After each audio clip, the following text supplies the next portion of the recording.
Chinese lake will end up on the shores of San Francisco. And that is the whole problem.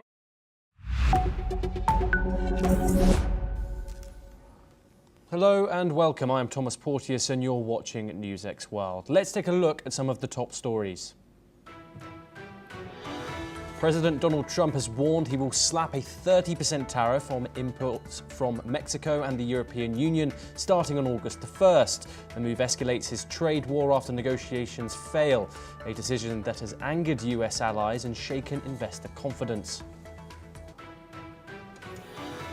Gaza's civil defense says Israeli airstrikes killed over 43 people on Sunday, hitting a market and water distribution point while ceasefire talks remain deadlocked. Delegations from Israel and Hamas have spent a week in Qatar trying to agree to a temporary truce to halt 21 months of war. Iran's foreign minister says Tehran will resume nuclear talks with the US only if there are guarantees that no more attacks will be carried out against it. Abbas Araghchi told diplomats that last month's US and Israeli strikes on Iranian nuclear sites have made diplomatic solutions more difficult and complicated. North Korean leader Kim Jong-un has offered Moscow his unconditional support in the war in Ukraine, state media has reported, after talks with Russia's Sergei Lavrov. Kim said Pyongyang backs all measures by Russia to tackle the root cause of the crisis, as Western officials claim North Korea has sent 11,000 troops to fight in Ukraine. French President Emmanuel Macron proudly raises France's defence agenda as Russia looms near and US support wavers, says the Elysee Palace. He outlines plans to boost budget, mobilise youth and explore nuclear umbrella for Europe to ensure strategic autonomy. China's embassy in New Delhi says the Dalai Lama's succession remains an internal affair and a key issue straining relations with India. Ahead of India's foreign minister visiting China for the first time since 2020 border clashes, Beijing warned it must approve of any future Dalai Lama successor. European Commission President Ursula von der Leyen says a political agreement has been reached to advance a free trade deal with Indonesia. She told reporters in Jakarta that the deal will open new markets and tap into untouched trade potential between the two sides. Ukrainian intelligence agents killed members of a Russian FSB cell suspected of shooting an SBU colonel last week. The SBU says the operation aimed to arrest the agents believed to be behind the murder of Colonel Ivan Voronchik in Kiev on Thursday.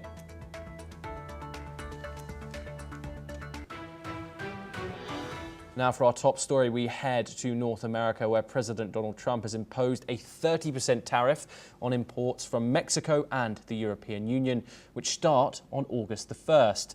This comes after weeks of negotiations with the major trading partners that failed to reach a more comprehensive trade deal.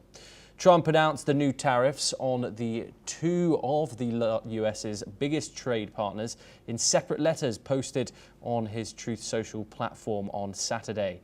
Following this, White House advisor Hassett has said that the tariffs being imposed on the countries are real, and if Trump gets proposals that he does not think are good enough. Hassett has also said that US President has seen some outlines of the proposed trade deals and thinks they need to be better. This comes as many countries are approaching the United States for a fair trade deal. Meanwhile, the trade tensions between Brazil and the United States continue to grow, with Trump threatening an over 50% tariff on Brazil this week. In response, Brazil warned it will also raise levies on US products. Speaking on this, Hassett has said that Trump has been frustrated with Brazil's actions and trade negotiations. He further said that if Trump thinks Brazil's policies are a national security threat, he has the authority to levy tariffs under IEEPA. The United States have sent us a letter with measures that would come into effect unless there is a negotiated solution. So we will therefore also extend the suspension of our countermeasures till early August. And at the same time, we will continue to prepare further countermeasures so we are fully prepared. Very important in this is always the second and the third element. The second element is to diversify our trade relationships. So this big and important political agreement on a free trade agreement with Indonesia is today a huge milestone forward and shows that we're looking for new market, open market. So we have, as you know, a two-track approach. It's very important. We have always been very clear that we prefer a negotiated solution. This remains the case, and we will use the time that we have now till the 1st of August. And on the second track, since the very beginning, we have worked and now are ready to respond with countermeasures.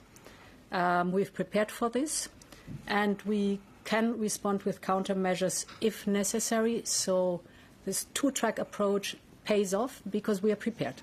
On your question, as you know, we have prepared and agreed on a first list of countermeasures. We have developed a second potential list of countermeasures that is by now agreed to. And the ACI is created for extraordinary situations. We are not there yet. This is very important. This is now the time for negotiations, but this also shows we are prepared for all eventual scenarios. We're now joined by Raymond Vickery, who's a former U.S. Assistant Secretary of Commerce. He joins us from Washington, USA, live. Raymond, thank you very much for joining us on the program, as always. Raymond, this deadline, this tariff deadline, has now been extended to August the 1st, with the likes of the European Union now and Mexico, two of the US's largest trading partners, now facing increased tariffs, with the European Union now responding, who now faces a higher tariff, a 10% extra hike from previously in April. What could the immediate effects of these 30% tariffs on American consumers and businesses, especially that rely heavily on imports from Mexico and the European Union, be? Well, thanks very much for having me again. Of course, the immediate impact will be disastrous, really, for Trump's key economic proposal in his campaign, which was that he was going to get inflation under control and he was going to lower the inflation rate. That is a counterproductive measure that he is proposing in regard to raising tariffs, particularly in regard to the EU and Mexico, two of our leading trade partners. It remains to be seen whether or not Trump will do this. As you well know, Wall Street and the markets have said that TACO is the appropriate acronym that Trump always chickens out. The problem is that damage is being done to the international trade system regardless of whether or not he chickens out, because the credibility of the United States in regard to international trade has been irreparably harmed. And Raymond, obviously this 90-day pause has come to an end now. However, what did go on during those 90 days was the trade war with China. Are we going to see that come from a lot more angles now, do you believe? How do you expect Mexico and the European Union might retaliate against these tariffs? Well, neither the EU or Mexico, as you've just indicated from the EU spokesperson, want to retaliate, because retaliation does not solve the problem. What it does is exacerbate the demolition of what has been in effect since World War II under first the General Agreement on Tariffs and Trade, and then on the World Trade Organization. Those approaches, which are a rule of law, systematic approach to international trade, are being demolished by this bilateral transaction sort of real estate deal that President Trump is familiar with. So that's going to be the overall harm to it. Even as EU look and others look for other trading partners so they don't have to rely on an unreliable U.S., the damage will have been done if all they're doing is going forward and seeking other bilateral deals. The whole system has been designed to promote peace and prosperity through economic integration across separate and apart from what happens on a day-to-day political basis.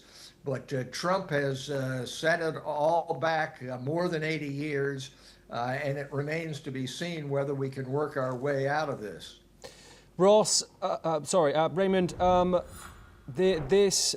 does this signal about the US's approach to its closest allies?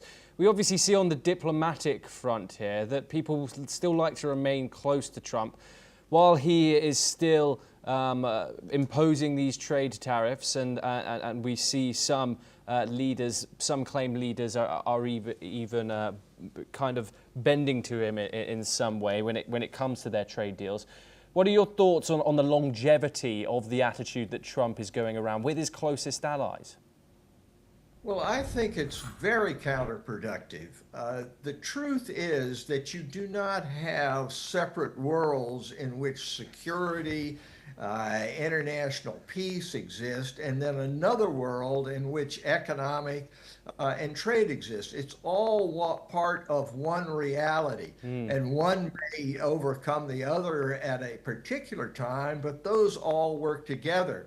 And Trump can't have it both ways. He can't be a leader of the world, if you will, at the same time that he is denigrating others and is acting in a loose and irresponsible way with allies, treating them no differently than he treats adversaries. So the United States position as leader of the free world is hampered by these tariff trades. Now, if you're a real estate developer, you're only worried about what happens on the deal at that moment. You're not worried about the long-term relationship. You just got to get the most you can out of this transaction. That, unfortunately, is President Trump's approach.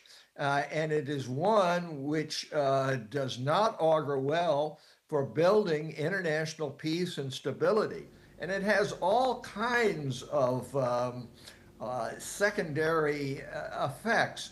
It affects ability to cooperate not just immediately on security issues, but the more long-term questions about nuclear stability. If people can't count on you on a matter like trade, how are they going to count on you when it comes to the basics of existential considerations about nuclear and strategic matters? So across the board, this is just the wrong approach.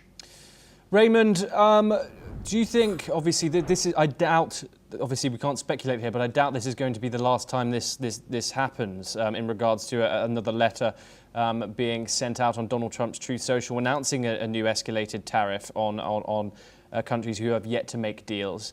Do you think other countries like China especially, obviously, could exploit these tensions and to gain more favourable trade or diplomatic ties with countries that have suffered an escalated tariff hike?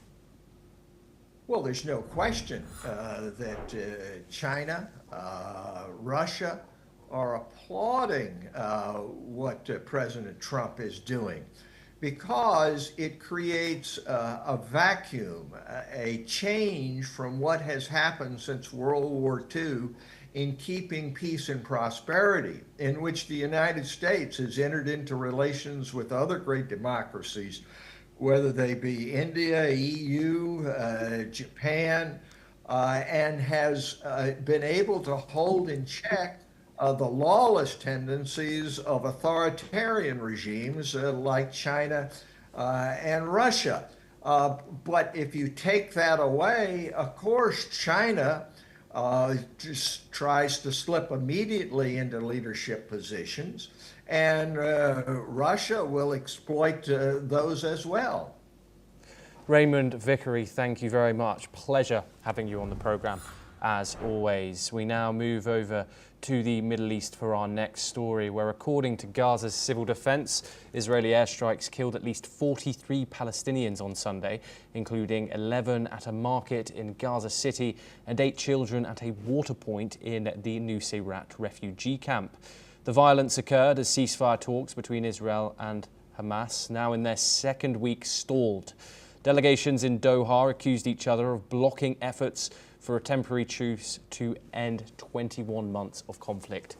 Israel's military attributed the drone strike that killed 10 people in Nuseirat to a technical error with the munitions. The strike was intended to target a number of Hamas ally Islamic Jihad, and it was described as a mistake by the IDF.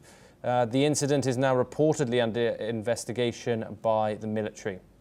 Meanwhile, Israel claims its air force had hit more than 150 Hamas targets in 24 hours. UN agencies have warned that fuel shortages in Gaza are now at critical levels, worsening the humanitarian crisis for over 2 million people. We're now joined by Yossi Kapawasa, who is Israeli intelligence and security expert. He joins us live from Tel Aviv. Yossi, thank you very, very much for joining us on the programme. Thank you for having me. Of course. Israeli military says that this drone strike that killed 10 people in Nuseirat, including children, was a technical error. What kind of accountability will the IDF hold? Who are responsible, the individuals who are responsible for this technical error? Well, as you mentioned, the IDF Air Force has carried out attacks on 150 targets of Hamas during a couple of the last days, and actually even more so.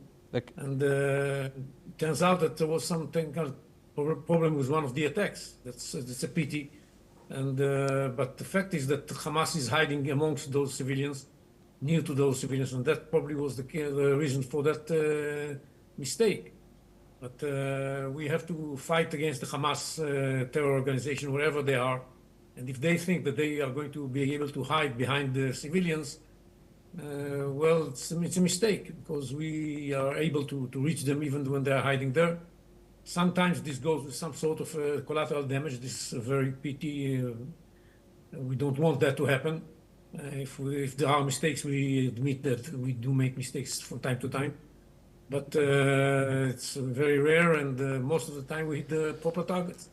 Yossi, how does Israel justify these repeated mass civilian deaths while claiming it targets Hamas here? And how can you confirm which people are Hamas and which ones aren't?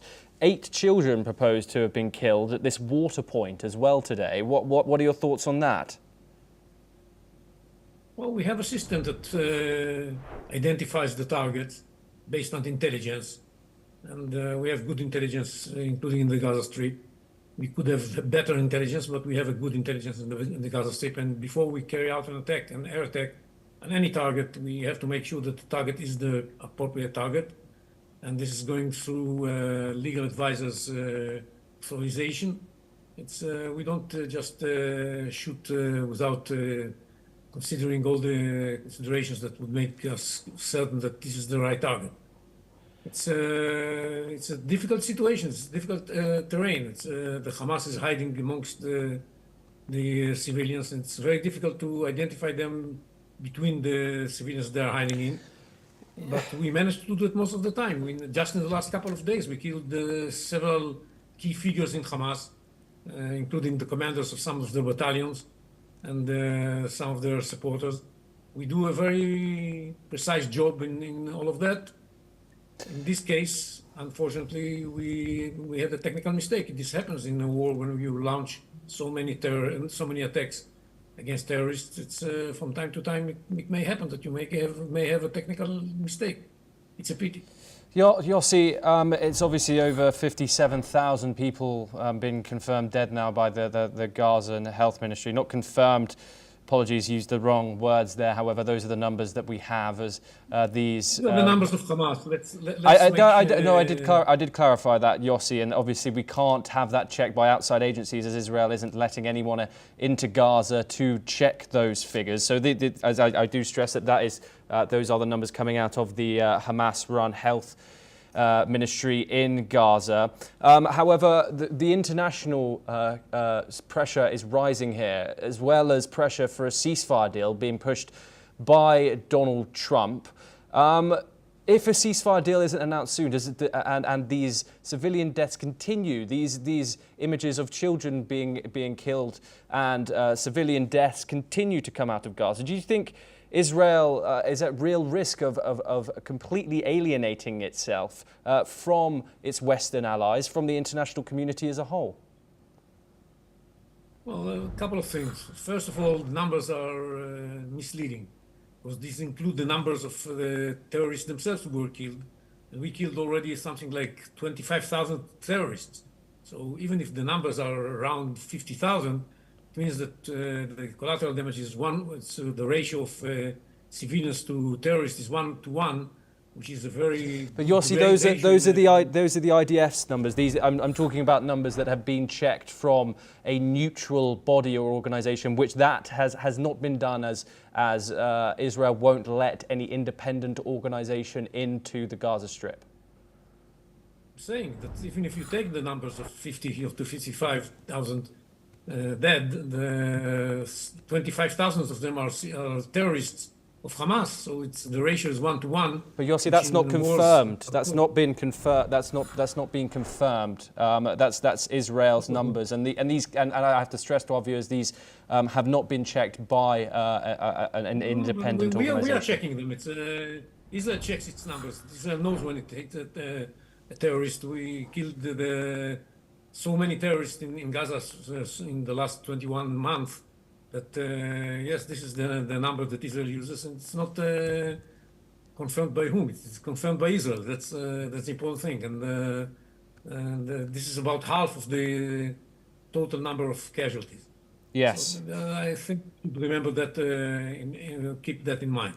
Secondly, nobody has to pressure us to accept a ceasefire. We are trying to have a ceasefire. We are accepting all the ideas put forward by the United States and by the mediators to have a ceasefire. We have accepted all of the ideas, and we are waiting for Hamas to accept it. The problem with Hamas is that they are refusing to accept this ceasefire because they are afraid that part of Gaza is going to be left under our control, and this is the part where the people who want to get humanitarian supplies not through Hamas are going to be able to do that. And this is the area where the factions that fight against Hamas will be able to operate. That's why Hamas is refusing to accept the ceasefire, because they understand that the ceasefire might point into the direction of weakening Hamas' hold and grip over the population. That's what they're worried about. And the proposal put forward by the mediators and by the United States says that these areas are going to remain under Israeli control. And what we are expected to get in return for this ceasefire is the release of some of the hostages, not the release of all of the hostages, and the opening of negotiations about the end of the war. That's what's expected. Yossi, Hamas is going to get another reason why these talks are being stalled is because of the issue of aid. Hamas wants the aid structure to turn as it was previously to the blockade, including bodies like the United Nations, who have experience in delivering aid in a conflict like this. And Israel says that can't happen. Why? No, first of all, we say this can happen, but in parts of the Gaza Strip, not all over the Gaza Strip. What Hamas wants to happen is all over the Gaza Strip. And we know why the Hamas wants the UN agencies to deliver the aid, because they cooperate with Hamas and enable Hamas to take most of the products to their own storage and then resell it in high prices. That's what Hamas wants, and that's no surprise that they insist on that, because this a lot of money. This means a lot of money for them. And we say, okay, in parts of Gaza, this is going to happen. In parts of Gaza, we should continue supplying the population with humanitarian aid, not through the agencies that cooperate with Hamas. Okay, we hope that we will be able to reach more and more people from the Gaza Strip and provide them with the help they need, not through Hamas. Okay, Yossi, thank you. You are staying with us to discuss further updates in regards to the Gaza conflict. A Gaza-bound boat carrying humanitarian aid and pro-Palestinian activists has set sail. And breastfeed their children, and babies that are born are dying within a few days from starvation. This ship is carrying baby formula. This isn't enough baby formula for the whole of Gaza, but it is a message to the world that we will not stand and watch children die from a man-made famine. What I saw with my own eyes in the primary care clinics I worked at in central Rafah, where children were being subjected to forced starvation resulting in severe malnutrition and dehydration. I cared for children who were no longer walking due to malnutrition, and children who should have been walking due to their developmental milestones, but were not walking due to severe malnutrition. This comes 6 weeks after a previous vessel, Madeleine, which included activist Greta Thunberg, was intercepted by Israeli forces and towed to Ashdod. The 12 activists on board were detained and deported, with Israel calling the mission a publicity stunt and transferring the aid over land. The Handala will stop in Gallipoli, where French politicians from La France Insoumise will join. Activists say this is a peaceful mission to deliver aid and draw global attention to what they call a humanitarian blockade. Israel and Egypt have maintained the blockade since 2007 to prevent Hamas from smuggling in weapons. Israel maintains that Hamas operates from civilian areas, while critics argue the blockade amounts to collective punishment. We're once again joined by Yossi Kapawasa to discuss this further. Yossi, thank you once again. We have seen this before, of course, including Greta Thunberg on Madeleine, the previous ship, which was stopped by the Israeli army in international waters. However, Israel says its maritime blockade is to prevent weapons smuggling. But this vessel, as we heard from the doctor on board, is carrying medical supplies, food, children's aid, with doctors on board as well, obviously, as we've just seen. How do you justify intercepting or blocking such humanitarian missions in light of these critical shortages inside Gaza? Well, it's amazing that you say that in straight face. This is not a medical or humanitarian shipment. This is a propaganda ship that is operated in order to delegitimize Israel's activities in the Gaza Strip. And this is ridiculous. There's no shortage of food and medical equipment coming into the Gaza Strip, either through in the south through the companies that operate underneath Israel and the American supervision, nor in the north, where the UN is delivering whatever is necessary. What propaganda does sending That's ridiculous. What propaganda does baby formula send? There's a humanitarian. There's enough baby food in Gaza. There's no shortage, and even the person who was speaking on the clip said there's no. Oh, actually, there is a little.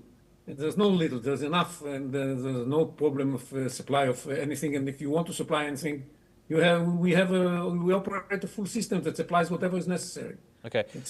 We don't deliver luxury goods and things like that, and we don't allow dual-use goods to enter. But we definitely allow food for children to enter. This is ridiculous. Okay. And this is sheer propaganda. Why do you broadcast that? Yossi, the UN agencies, along with other humanitarian agencies, have repeatedly called the blockade collective punishment.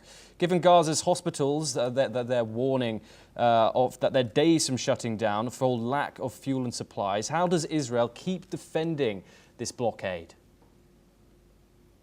Well, as I said, the blockade is there in order to prevent dual-use weapons, commodities coming in, can be used for the production of weapons.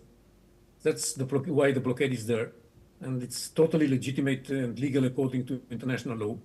And we allow the foodstuff and whatever is needed for humanitarian purposes to enter. There's no problem with that. And the UN agencies that you're talking about are all biased. These are not real groups that worry about the well-being of the Gazans. These are people dedicated to defaming Israel, and that's what they do day in, day out. We have to realize that after so many months and so many years, we all know already that this is the case. Keeping broadcasting what these people are saying is not making any good for the people of Gaza, and is not making any change in the Israeli policies. We know that if we let these kinds of people enter Gaza and bring all kinds of stuff to Gaza, we'll end up with another 7th of October. That's what we need to make sure that doesn't happen. We want to make sure that's not going to be another 7th of October, another massacre, another terror attack. That's what we have to make sure that's not happening. But it's over nearly 800 people, 798 in the past 6 weeks that has been killed at humanitarian aid points. This is a report from the United Nations.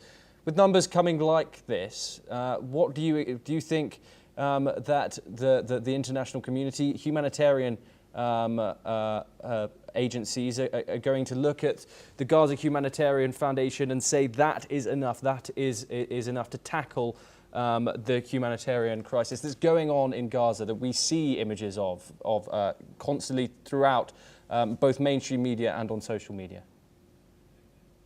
Yes, there is a problem with the food supply centers, and we have to deal with that. Some of these cases have to do with the Hamas effort to prevent people from getting there.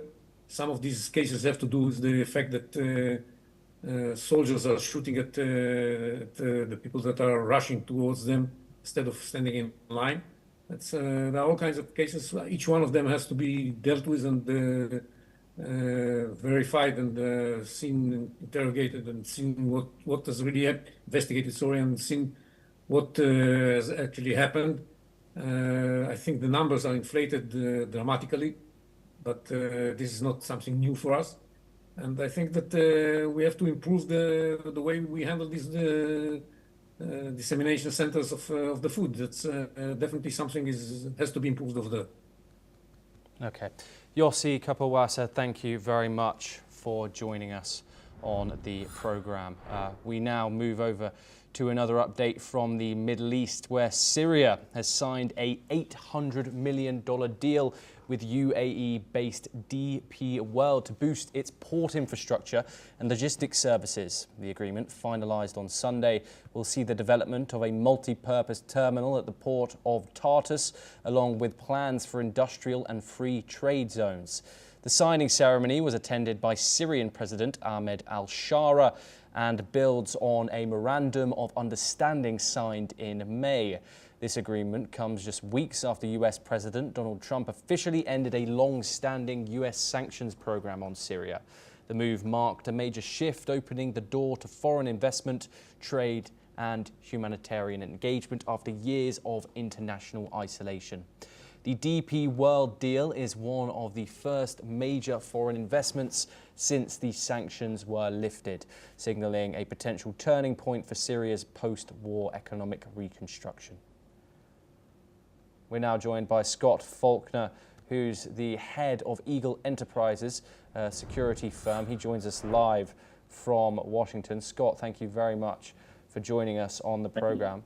What does this show for the future of Syria? We saw that some would say surprising move of Donald Trump taking the US out of these sanctions on Syria during his visit to the Gulf. What are your thoughts now Syria has its door open to foreign investment? This is fantastic, absolutely fantastic. the whole future of the Middle East depends on people waking up every morning, making money instead of making bombs and killing each other. The change in Syria between the lifting of sanctions, the fact that the new government there is opening itself to the West, opening itself to foreign investments. I mean, Dubai Ports World is, it runs some of the major ports all over the world. It's a very credible partner. It's one that is going to create a world-class port. And so the whole concept of leading into the future with economic development is so much, it's a sea change in a very good way. Yes, Scott, and what message does this send to other sanctioned states? Do you think it weakens the credibility of US sanctions as a policy or as a foreign policy tool? Sanctions, it depends on what kind of sanctions. I mean, to me, the United States should be seeking or interdicting the ghost fleets of Russia and Iran to really hurt them. Freezing bank accounts is fine. Trying to do other kind of freezing of assets is fine. But the key is that until you really hurt them where it counts, most sanctions are really just PR stunts. So the key is that this sort of carrot and stick, on one front, more sanctions, on the other front, we lift the sanctions, not only from the US, but from other Western countries, and open the door for real economic development is a good thing. So the Middle East has always been a complex chessboard, but right now, some of the key moves are in the right direction. Yes, Scott, thank you very much for joining us. You are staying with us for further updates. We do have some breaking news coming in from Syria. Clashes between Bedouin tribes and local fighters in the Druze majority city of Sweda in southern Syria have left 6 people dead, including a child, according to local media reports. The violence erupted in the Makwus neighborhood east of Sweda city and involved heavy exchanges of gunfire and shelling. Local outlet Sweda 24, citing medical sources, reported around 20 people were also wounded in the fighting. The cause of the clashes remains unclear, and there has been no immediate comment from Syrian authorities. Scott, just as some positive news emerges, we have some news of violence in the region. What does this tragic news show?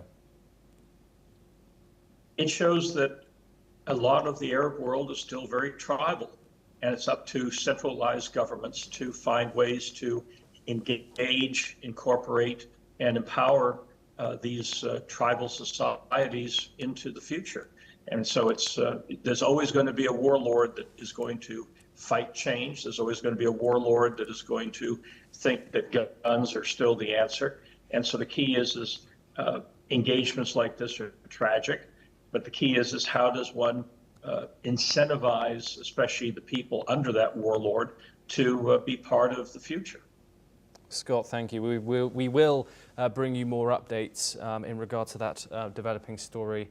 Scott, you are staying with us to discuss more updates. Russia has dismissed a report claiming President Vladimir Putin urged Iran to accept a zero-enrichment nuclear deal with the United States, calling it a politicized smear campaign.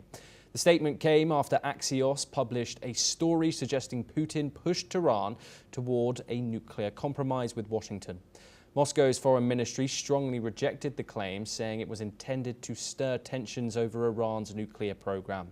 The ministry reaffirmed Russia's position that any resolution should come through political and diplomatic means and said it remains committed to helping find mutually acceptable solutions.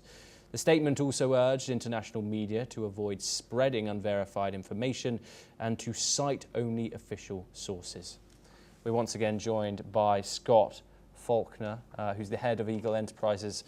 He joins us live from Washington to discuss this in further detail. Scott, Russia says this Axios report is just a politicized smear campaign. How credible do you think that is, that Putin would urge Iran to accept a zero-enrichment deal with the United States? What's the motive for Moscow in that?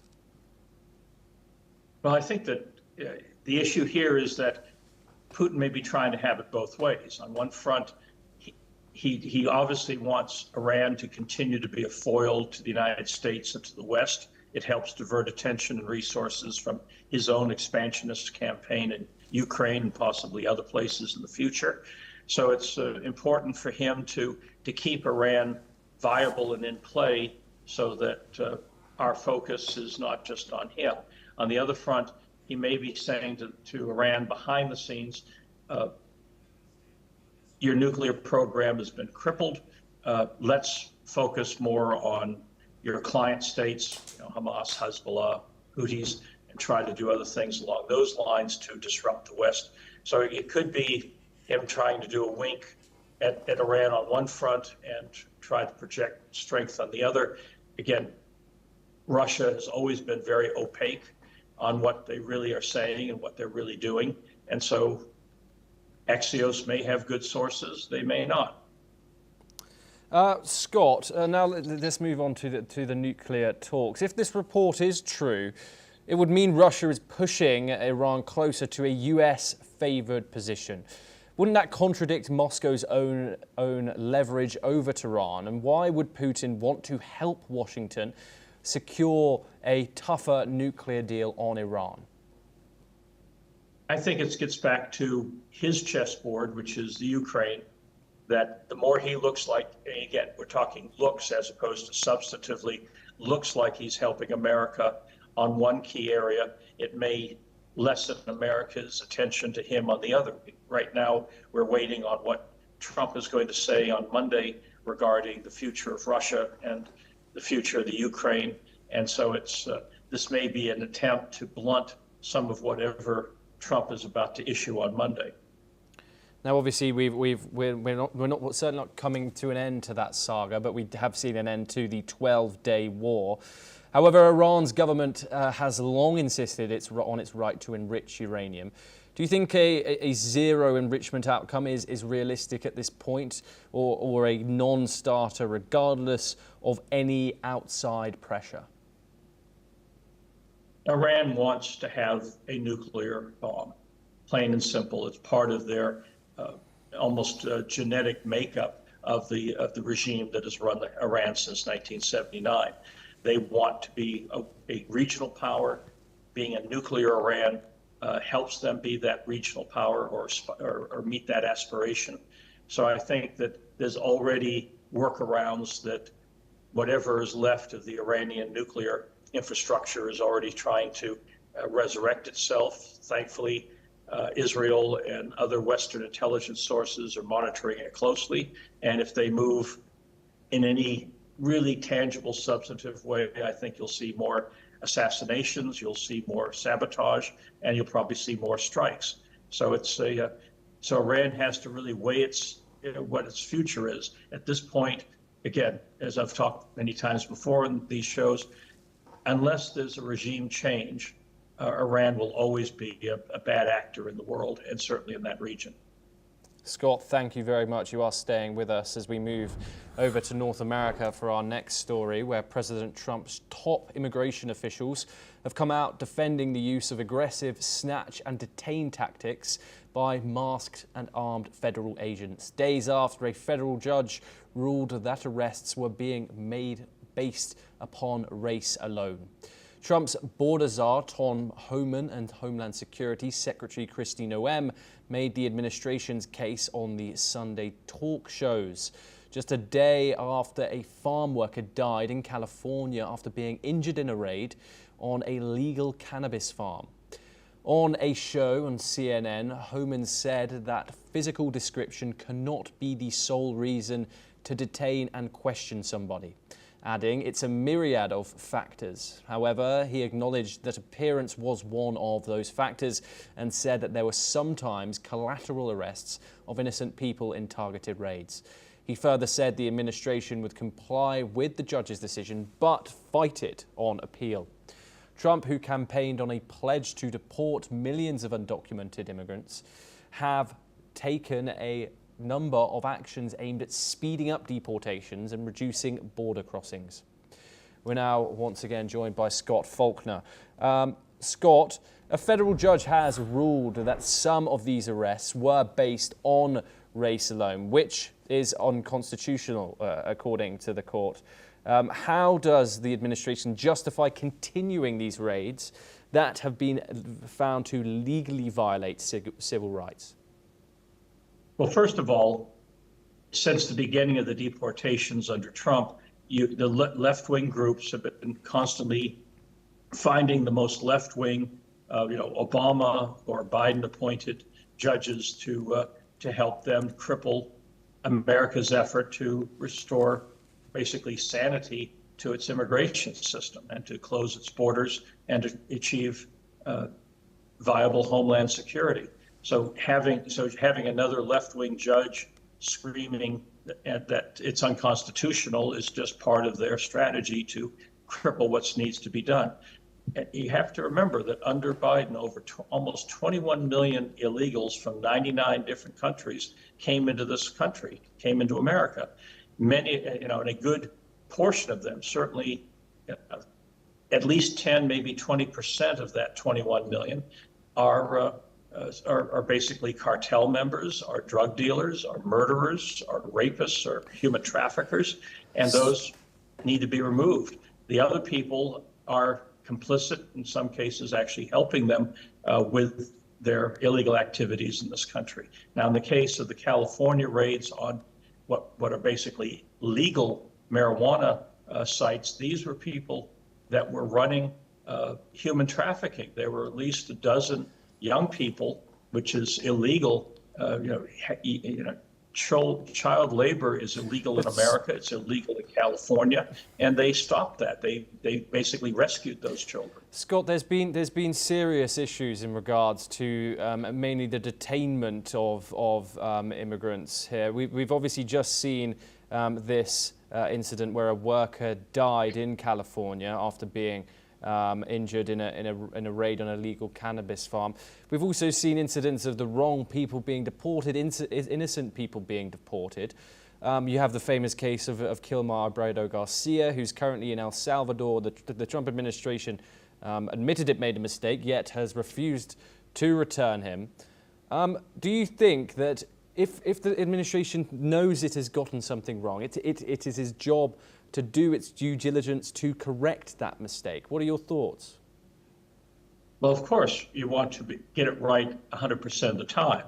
But when you're after literally 21 million illegals, and they are illegals, they have broken the law, and of that, up to maybe 20% true criminals, and you're trying to move quickly, you're going to make mistakes. I mean, that's the law of averages, game theory, whatever you want to call it, it's going to happen. So the question is, do you remove people who have killed people and could kill more people as fast as possible?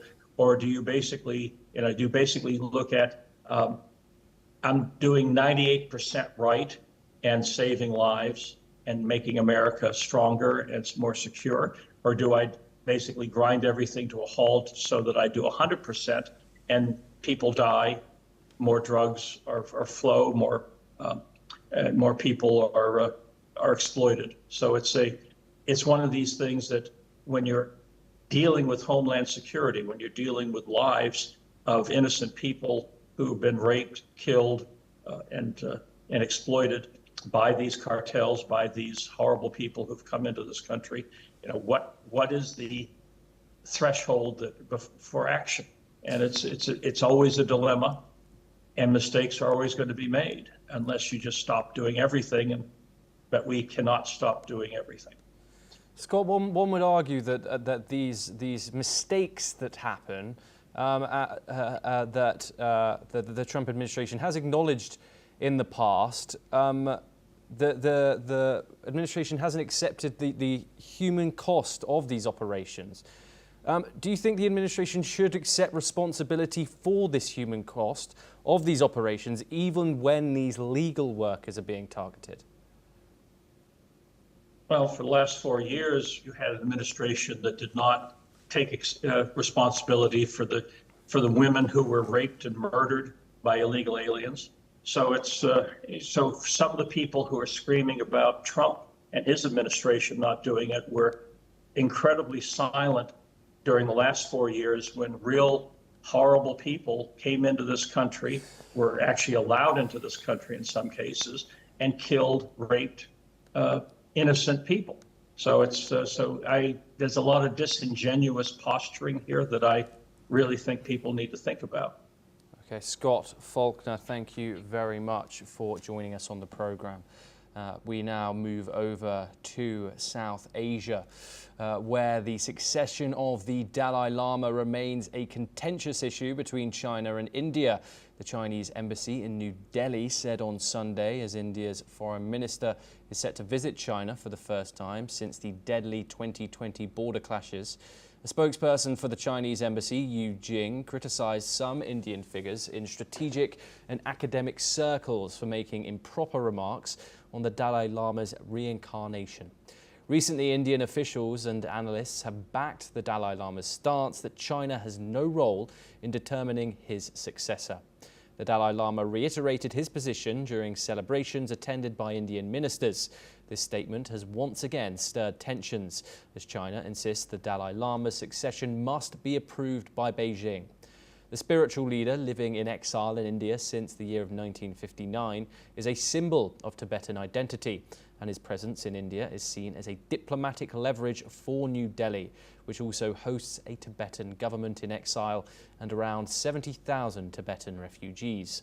As the two nations continue to manage their border disputes, this issue adds another layer of complexity to their already tense relationship.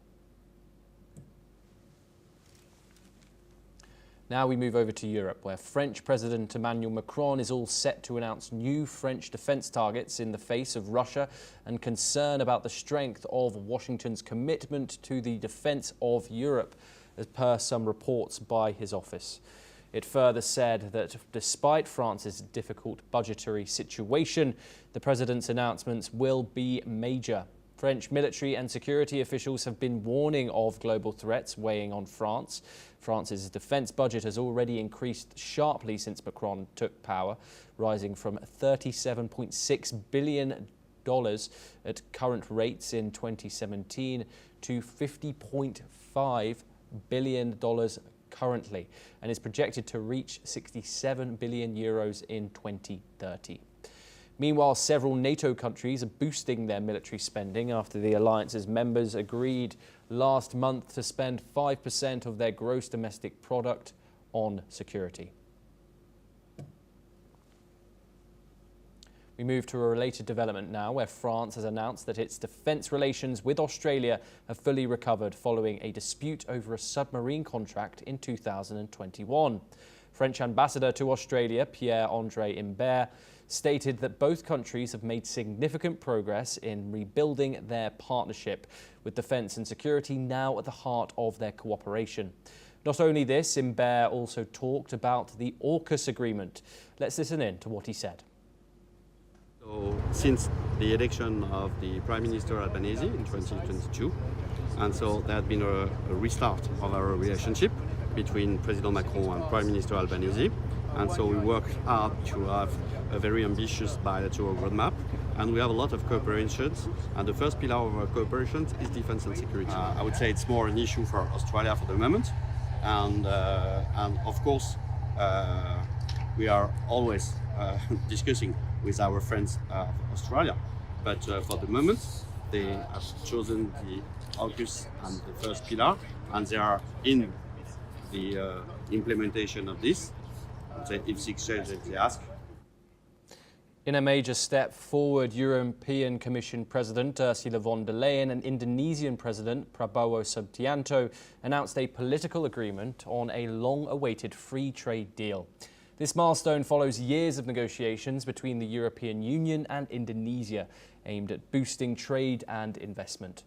The agreement, which is set to be finalised in September, promises to open new markets and create opportunities across industries like agriculture, automotive and services. Amid growing geopolitical tensions and US trade uncertainty under Donald Trump, von der Leyen and Prabowo emphasised the importance of closer partnerships. Let's listen in to what both of them had to say. So, There's a lot of untapped potential in our trade relationship, and therefore this agreement comes at the right time. Because the new agreement will open new markets, it will create more opportunities in key industries. Business active in agriculture, in automotive and in services will massively benefit from it. We in Southeast Asia, especially Indonesia, we really consider Europe to be very, very important in providing global stability. Europe is still, in our opinion, a leader in many, many aspects of modern life. We still look towards Europe. Maybe not many of us would like to admit it openly, but I am here, I admit openly, we would like to see a stronger Europe, and we want to work with Europe. President Trump is all set to attend the FIFA Club World Cup final at MetLife Stadium in New Jersey. The president confirmed his attendance while speaking to reporters at a cabinet meeting. Trump has attended multiple sporting events while in office, including UFC fights and the Super Bowl in February. The FIFA World Cup has served as a test run of the sorts for the United States, which will host the 2026 World Cup next summer, along with Canada and Mexico. With US President Trump expected appearance, security has been ramped up outside the MetLife Stadium. Secret Service agents were on hand to help at security checkpoints hours before kickoff, with other agents already in position at fan entrances. 6 weeks removed from their first UEFA Champions League title, PSG have been the undisputable best team at the Club World Cup. Well, that's all we have time for. We will continue to bring you more news updates from around the world. Thank you.